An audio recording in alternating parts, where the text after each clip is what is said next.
Well, there were several questions. I'm going to try to knock them all out right now. This is my 32 special Winchester, and somebody had asked about, what keeps it from being able to fire without the lever completely closed. It is, you see this little metal tab that drops down? That button pushes it up. Unless this is actually all the way closed, you actually can't pull the trigger. It blocks it completely. Simple, and worked well for a long time. Marlin's got a similar kind of deal, but it's a little more involved. This is really straightforward, and you can see what it does. Now, bullets.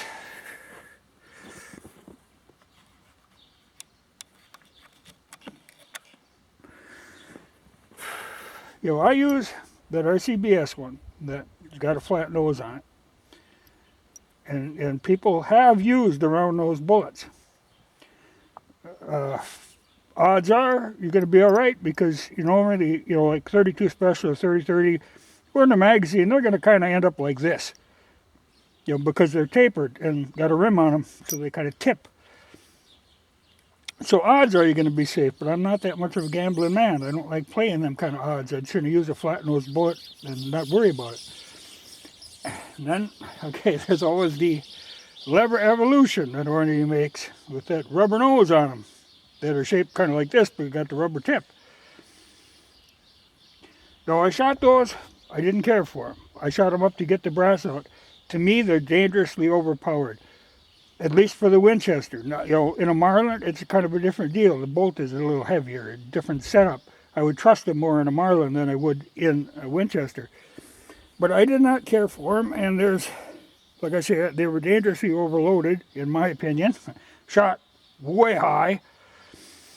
But also, if you really look into them, you find you're not supposed to leave them in a tubular magazine. If they sit in there for a length of time, it distorts that tip, and they aren't going to spring back. So, unless you're willing to take your bullets out and rest them every so often, I'm not a big fan of that whole idea. I'm perfectly happy with a flat-nosed bullet. Plus, I think, like I say, I think they were dangerously overloaded. So I don't recommend those. Though I use Hornady brass, and that's perfectly fine brass.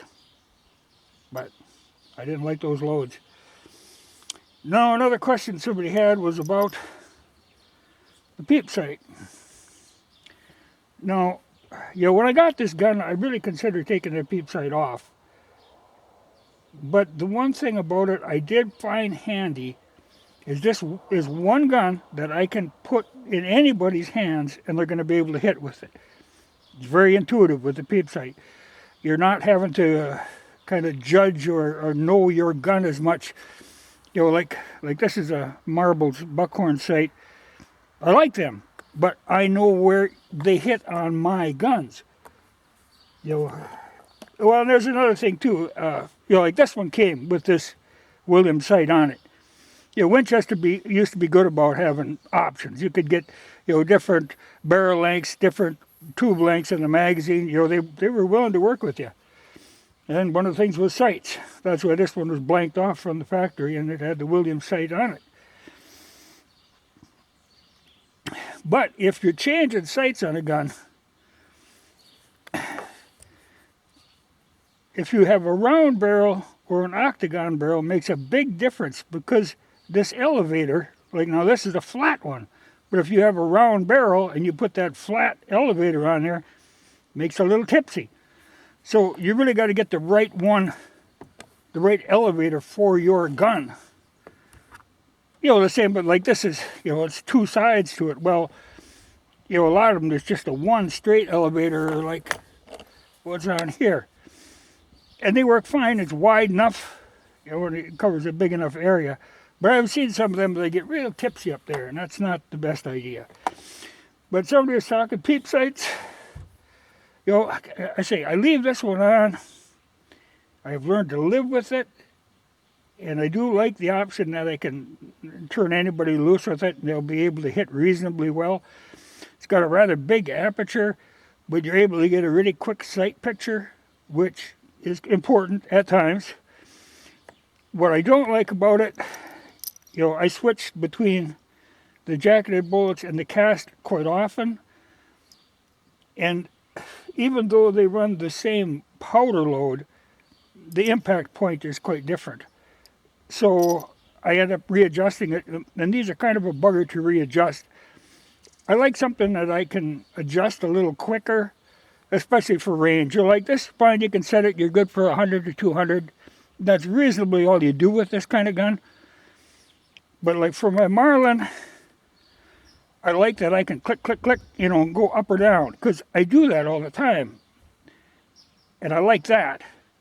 I like that type of sight. I've thought about going with the tang-mounted Peep sight. But I really hesitate to drill a second hole. Plus, like on a Marlin now, that bolt comes way back. So your sight is going to be in the way in the first place. It's got to be right there, right where I want my hand to be.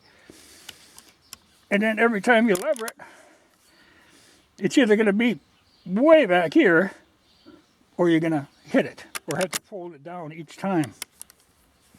So, not a big fan of that. Winchester's a little better. They don't come back as far, and they've got more of a tang here, but you do have to drill them. Not too wild about doing that on an old gun. The one gun that I might put a tang-mounted Peep sight on is this 351. Now, that's already got 2 screws in it. I don't have to drill any holes. A lot of them came with a Peep sight on them, so that would be no big thing, and it wouldn't be a permanent change. But like mounting something like this, or even the tang, I really hesitate to do that. You can't undo stuff like that. There are so many guns that I look at that have been boogered up, mounting scopes on and stuff. I would hesitate. And they do make, particularly for Marlins, they make those Peep sights that mount here, because you've got the holes drilled already. And they're fine, and people really like them, but there again, you're set at one, they're not a quick adjust. So you kind of figure your range, 100, 200, and that's where you set it. And when you're in the field, then that's kind of where you got to leave it. One of the nicest setups I ever saw was on an old 1895 Winchester, that lever action that was made to shoot pointed bullets. That had a Lyman sight on it, and this was factory, but it was a Peep sight that sat like right back here, but it was mounted on a kind of a yoke, and there was a toggle. You flip that toggle, and then you could pivot the sight up. It was calibrated down here. Could pivot the sight up to any range that you wanted. That was nice. That was a nice design. I was tempted to buy that gun just because of that Peep sight on there, but it was a 30 US, 30 Army. But, like I say, I was tempted. But really, I think a man should learn to shoot with buckhorns. Though I do like having this for the odd, when I get a stranger up here shooting, I know that they'll be able to hit decently with that. Because people interpret, their point on these sights is altogether different. Because I've had people borrow a lever action of mine with buckhorns on it and say it shot 6 feet high.